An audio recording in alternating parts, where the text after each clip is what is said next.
Okay, तो √x-1 के लिए मैं आपको बोल रहा था कि x की वैल्यू हम ऐसी प्लेस कर सकते हैं डोमेन में कि जो वैल्यू इसको ग्रेटर देन 0 रखें, क्योंकि अगर वैल्यू आपकी नेगेटिव रहेगी, अगर आपकी वैल्यू नेगेटिव रहेगी तो ये नॉट डिफाइंड सिचुएशन हो जाएगी। तो मैंने x-1 को greater than equal to 0 put कर दिया, ठीक है। x की वैल्यू आ गई 1 से बड़ी, तो डोमेन हमारा हो गया 1 से बड़ी या बराबर।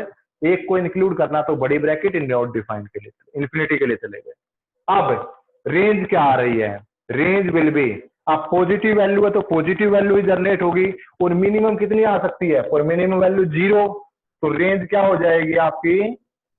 It will be 0 to infinity, it will be 0 to, ठीक है।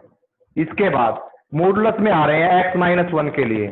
x-1 के लिए फिर से वही डोमेन और रेंज बतानी है। देखिए, मॉडुलस तो चाहे कुछ भी हो, अगर आपका मॉडुलस में कोई वैल्यू है तो ऐसा तो नहीं होता ना कि हम मॉडुलस के अंदर तो मॉडुलस में हम कोई भी वैल्यू रखें और वो वैल्यू नॉट डिफाइंड चली जाए। इससे कोई भी वैल्यू आपको दे रखी है, x+1 दे रखी है, x-1 दे रखी है, कुछ भी दे रखा है आपको, तो इसमें हम कोई भी वैल्यू अगर हम रखते हैं तो उससे फर्क नहीं पड़ता, उससे वैल्यू पे फर्क नहीं पड़ता। All will be real here, तो सभी रियल वैल्यू क्या हो जाएंगी?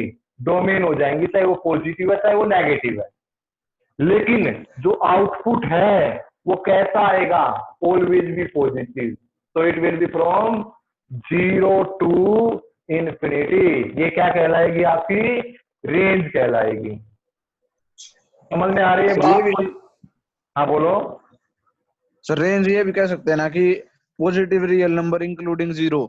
Yes, very good, well done, ये भी कह सकते हैं। देखिए बेटा, ये जो इंटरवल मैं यूज करता हूं ना, ये इंटरवल हमेशा रियल नंबर के लिए यूज होता है। इसका मतलब है कि 0 से इंफिनिटी के बीच में जितने भी नंबर्स हैं, 0 से इंफिनिटी के बीच में जितने भी नंबर्स है वो डेसिमल में है, जिन्हें मैं नंबर लाइन पे प्लेस कर सकता हूं, जितने भी रियल नंबर्स हैं वे सारे उनके बीच में लाई कर सकते हैं। ओके, इसके बाद जो नेक्स्ट है हमारा वो क्या है? इसके अंदर रियल टू रियल आपकी वैल्यू बोली गई है। नेक्स्ट जो क्वेश्चन हमारा है,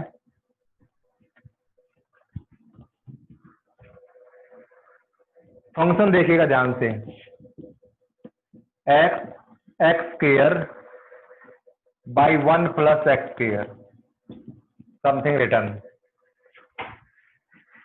to be a function from real to real, define the range of x। Range करनी है।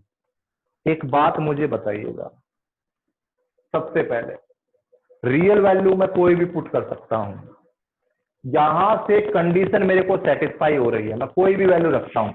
पहले मैं 0 रखता हूं, x की जगह 0, 0/1, 1 रखता हूं, 1/2, 2 रखता हूं, 4/5। ये समझ में आ रहा है आपको? रेंज तो यही है ना, दिस इज रेंज। पॉइंटों में भी रख सकता हूं मैं इसको, लेकिन मैंने सिंपल रख के दिखाया है आपको। मैं इनको डेसिमल में भी पुट कर देता, मैंने सिर्फ आपको सिंपल दिखाए। ये कुछ फ्रैक्शन आपको समझ में आ रहे होंगे, कैसे फ्रैक्शन है ये सारे के सारे प्रॉपर फ्रैक्शन है। प्रोबेबिलिटी में भी ये बात मैंने आपसे पूछी थी कि आपकी जो वैल्यू है सारी, देखिए ध्यान से, ऊपर वाला छोटा है नीचे वाला बड़ा है, ऊपर वाला छोटा है तो इनकी वैल्यू हमेशा 1 से छोटी आती है, इनकी वैल्यू हमेशा 1 से छोटी आएगी। Give some examples, after that you can write range क्या हो जाएगी? 1 से -1 से 0 से लेकर, नहीं इंटरवल यूज करेंगे, 0 इंक्लूड है और साथ में क्या आ जाएगी? 1।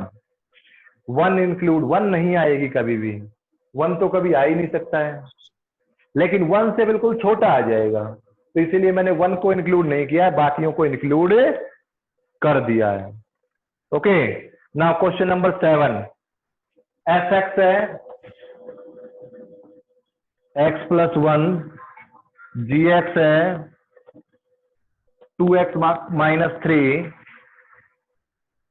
f + g एक्स निकालना है, एफ माइनस डी, देखिए बात सेम है यहाँ, एफ प्लस डी निकालना है, प्लस तो करना आता है 3x minus 2, answer F minus D निकाल लेंगे, एफ बाई जी। यहाँ एक चीज ध्यान रखना, जब आप f by g find out कर रहे हो, जब आप f by g find out कर रहे हो ना, जैसे क्या आ जाएगा एफ बाई जी में x plus 1 divide by 2x minus 3, तो यहाँ पे आप डाल देंगे x is not equal to 3/2, x is not equal to 3/2, क्योंकि फंक्शन है तो ये नॉट डिफाइंड सिचुएशन नहीं आनी चाहिए।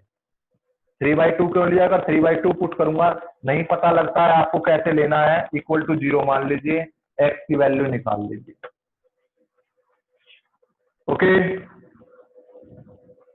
इसके बाद क्वेश्चन नंबर 8, एफ एक्स है a x plus b, f x है a x plus b, f x है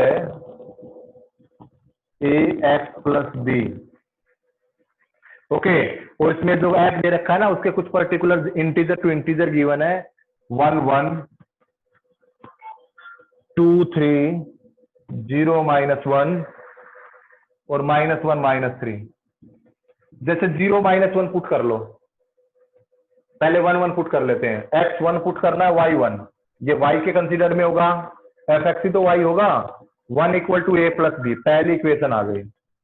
अब इसको पुट कर रहा हूं, ये आसान रहेगा, 0 पुट कर रहा हूं x की जगह, -1 equal to a into 0 plus b, b की वैल्यू आ गई -1, यहां पुट करूंगा तो a की वैल्यू आ जाएगी 2, a और b की वैल्यू निकालनी थी, जी answer, no need to check all, सबको देने की जरूरत नहीं है अब हमारे पास, हमें a b की वैल्यू पूछी, आसानी से हो जाएगी।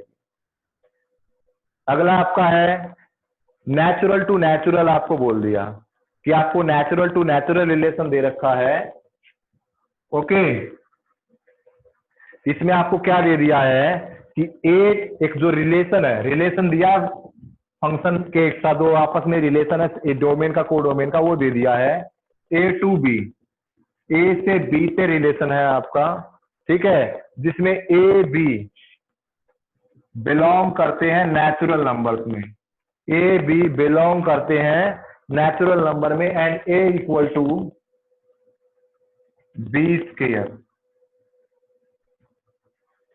ओके, सबसे पहली कंडीशन क्या दी, क्या ये अप्लाई होगा, अगर मैं ए टू ए कर दूं, अगर मैं ए टू ए आ जाएगा, where belong to real number, फिर नेचुरल नंबर्स के लिए, मतलब अगर ए को पुट करूंगा तो ए ही आ जाए, ए को पुट करूं तो ए ही आ जाए, इस फंक्शन में पुट करके देखते हैं, ए इक्वल टू बी स्क्वायर है, अगर मैं 1 को पुट करता हूं, 1 को पुट किया, वैल्यू निकाली बी करके, 1 का स्क्वायर करके 1 ही आ गया, लेकिन 2 को पुट करता हूं, 2 का स्क्वायर 4, मतलब ए टू बी स्क्वायर जब डोमेन में वैल्यू पुट अप हो रही है, तो 2 का फंक्शन किससे आ रहा है 4, क्या ए टू ए आया, मतलब जो पहले वैल्यू थी वो वही वापस वैल्यू जनरेट हुई, नहीं हुई, तो क्या लिखूंगा, जो पहला पार्ट है ये क्या हो गया, फॉल्स हो गया, ये अप्लाई नहीं होता, फंक्शन की वैल्यू अगर ए टू बी स्क्वायर आपका कोई फंक्शन गिवन है तो उसमें ऐसा नहीं होता कि यही वैल्यू आपकी बढ़ती घटती है। दूसरे में इन्होंने दिया कि अगर ए टू बी है तो ये रिप्लेस हो जाएगा बी ए में, अरे भाई ऊपर ही नजर आ रहा है 2 रखा तो 4, क्या 4 रखूंगा तो 2 आ जाएगा, नहीं आ सकता, 4 का स्क्वायर 16 पहुंच जाएगा, तो it will be also false. तीसरा बोला अगर ए टू बी रखें, मतलब ए रखा बी, बी रखा सी, मतलब बी रखेंगे तो सी आ जाएगा, तो क्या ये भी होगा कि ए से सी पे आ जाए, अरे भाई ऐसा कैसे हो सकता है, ए वैल्यू पुट करने पे तो बी आ रहा है, बी वैल्यू पुट करने पे सी आ रहा है, ऐसे थोड़ी ना हम किसी भी रिलेशन को दूसरे से जोड़ देंगे, तो ये आपके सभी के सभी फॉल्स होंगे, किसी भी वैल्यू को आप पुट करके देख सकते हैं, you have to show one example for it and then you can do, okay, and last question which you have to 10th नहीं, और आगे भी क्वेश्चन आपके 10th क्या है आपका, a है b है और इनका रिलेशन आपको दे दिया, तो इसने क्या कहा है, f is a to b relation है, देखिए ध्यान से 1 2 3 4, 1 2 3 4, बी दिया है 1 5 9 11 15 16 1 5 9 11 15 16। ए क्रॉस बी सभी बच्चे निकाल सकते हैं। 1 1 1 5 1 5 1 11 1 15 1 16। रिलेशन की बात हो रही है, फंक्शन की बात नहीं हो रही है। और ए क्रॉस बी निकाल रहा हूं, कार्टेशियन प्रोडक्ट हो रही है। 2 1 2 5 2 9 2 11 2 15 2 16। 3 1 3 5 3 9 3 11 3 15 3 16। सभी लिख दिए। चेक करो जो एक्स दे रखा है क्या सारे उसमें बिलोंग करते हैं? यस, सभी बिलोंग करते हैं। Then it will be true. Yes, it is a relation of a to b. क्या ये एक फंक्शन भी है? ध्यान से देखो, एक्स अपने मैथ में पहला, इसमें आप सेकंड और लास्ट देखिए। 2 9 2 11 2 9 2 11। क्या चीज नजर आई? 2 की दो दो इमेज है। इमेज है, तो क्या ये फंक्शन हो सकता है? नहीं सर। नहीं हो सकता। दैट्स ऑल, काम खत्म हुआ। Okay, now question number 11, integer to integer है, ए बी को ए प्लस बी लाया गया है, ठीक है। तो इसके लिए जस्टिफिकेशन देने का ये फंक्शन बनेगा। तो ये थोड़े से देखना बेटा, because now time is going on very running, because 9 AM my next class is there. Okay, तो मैं जस्ट नेक्स्ट क्लास होगी तो आपको चैप्टर 2 में कोई भी डाउट हो, I will ask to you. Okay, chapter 2 में आपका कोई भी डाउट रहेगा, I will ask to you in next class. Till that complete your chapter number 2।